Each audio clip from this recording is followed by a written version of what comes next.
सगळे काका मिळून या ठिकाणी भावनगर परिसरात झाडे लावत होते। ते बघून आमच्या मनात सुद्धा उत्सुकता आली, म्हणून आम्ही सुद्धा आमचा परिसर चांगला व्हावा म्हणून आम्ही पण झाडं लावत आहे। आणि मागे जी नंदिनी नदी आहे ती स्वच्छ करण्यासाठी आम्ही त्यांची मदत करत आहे।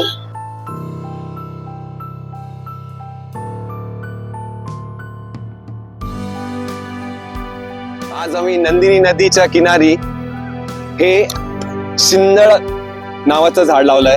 हे रायपेरियन म्हणजे नदीच्या किनाऱ्यावरचं झाड आहे। हा झाड असा उंच होतो, याची पाने ही काटेरी असतात आणि या झाडावर सुगरण नावाचा पक्षी खूप सारे खोपे बनवतो। तसेच या झाडाला जेव्हा फुलोरा येतो तेव्हा मधमाशा पण या झाडाकडे आकर्षित होतात।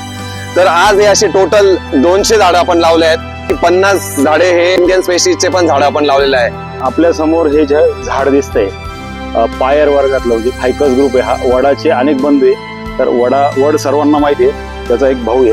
आणि ह्या झाडाचं वैशिष्ट्य असं की हे आमचे मित्र आहे प्रशांत परदेशी। तर आम्ही सोबत होतो आणि जिथे ब्रह्मगिरीच्या उंच शिखरावर जिथं गोदामाईचा उगम आहे तिथे एक मंदिर आहे आणि त्या मंदिरावरती दगडांमध्ये उगवलेलं दगडांच्या त्या भेगांमध्ये उगवलेले हे झाड दिसलं। आम्ही स्थानिक तिथून एकाच्या हात्यारं घेऊन मुळ्यांसकट काढलं। 1 वर्ष त्याची जोपासना केली आणि आज म्हणजे गोदावरीचा उगम स्थानाचं झाड, गोदा मातेच्या मंदिरापासलं झाड आपण या ठिकाणी नंदिनी मातेच्या ठिकाणी लावतोय। आणि या निमित्ताने गोदावरी नंदिनीला पण भेटणार आहे। क्या बात है, क्या बात है।